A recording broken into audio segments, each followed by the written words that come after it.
Slavia fans TV, Slavie Pardubice 2-0, je tady se mnou Mišo. Mišo, poklidný zápas celkem až na tu situaci z 65. minuty, kdy jsme šli do 10. Měl jsi nějaký nervy v tu chvíli, bál ses o ten výsledek, nebo jak ses vlastně cítil, jak jsi to prožil ten dnešní zápas? Ja som asi tak na minútu zapochyboval o tom, že či to ešte dotiahneme. Predsa len je teplo, je to fyzicky náročné, ale chlapci si to ustražili a myslím si, že ideme do reprepauzy v dobrej nálade a v dobrej forme. Takže nakoniec sme to zvládli. To je to najdôležitejšie, bereme 3 body a stále hráme o titul. OK, a k dnešnímu zápasu nějaký hráč Slávie, který tě extra zaujal, který by si zasloužil titul hráče zápasu? Titul hráča zápasu. Mne sa páči, ako hraje Filip Repsol a myslím si, že Tom Dakinský nám to vzadu drží a máme v ňom istotu. Takže asi niekto z nich dvoch, ale ja by som to dal asi Tondovi Kinskému. OK. Tak jedna rychlá osobní, si zo Slovenska. Ako si sa dostal k fanění Slávy? Môj spolužák zo Strednej je Jakub Hromada, mám to aj tu. Takže začal som fandiť Kubovi, keď som prišiel do Prahy a nejak tými rokmi to so mnou ostalo a teraz mám už pár rokov svoju permicu a chodím na jeden a fandím aj keď tu Kubo není, takže asi tak. Nádhera, ono je to nakažlivý, no. Presne tak. Vylosovali nám skupinu Evropské ligy.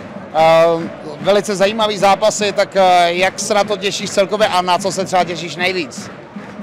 Teším sa hrozne. Trošku škoda, že nevyšla tá Liga majstrov, pretože ten útorňajší alebo stredajší zážitok z Lille tu bol veľmi silný.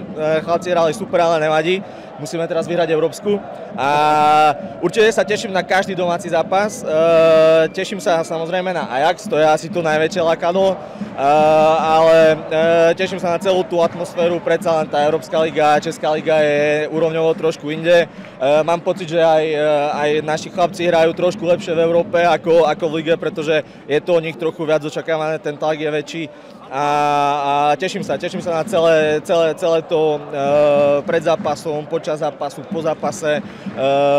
Dúfam, že ten postup v lige si asi uhrajú a potom uvidíme, budeme čakať na nejakého atraktívneho a zajímavého supera a teším sa na každý jeden zápas. OK, Mišo, končí nám přestupové okno za pár dní, nebo jak v které soutěži, ale obecně za pár dní, tak si spokojený s tím stavem kádru Slavie. Myslíš si, že bychom měli ještě někde posílit a na jaký třeba pozici podle tebe? Myslím si, že kader je v pohode, kader je super. V tom prestupovom okne sme až tak aktívne neboli. Myslím si, že Tomáš Chorý bude veľké plus a myslím si, že sa to ukazuje aj v týchto minulých zápasoch, že už je plus. Ale ja by som išiel tým štýlom, že budeme dávať šancu chlapcom, ktorí s nami boli od mláda, od dorastu. Jak je napríklad Filip Repsol, ktorý sa super zapracováva do kadru, keď bude Tomáš Vlček zdravý, tak to bude úplne super. Takže ja by som skôr išiel týmto štýlom. Myslím si, že robiť na silu prestupy len na to, aby sme boli aktívni na prestupovom trhu, nedáva úplne zmysel.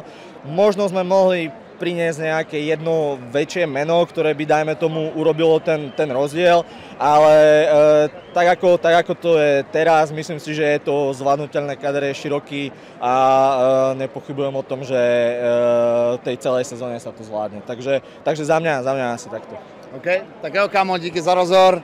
Maj sa. Čau.